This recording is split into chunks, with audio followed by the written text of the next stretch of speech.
తోటి నువ్వు నూరుతున్నప్పుడు, బయట తోటి చెమట నువ్వు తుడుచుకున్నప్పుడు, దండాన నీ సొక్క ఆరేస్తున్నప్పుడు,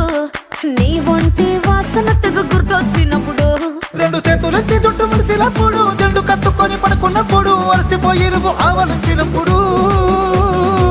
వచ్చుండై ఫీలింగ్స్ వచ్చి వచ్చి చంపేస్తు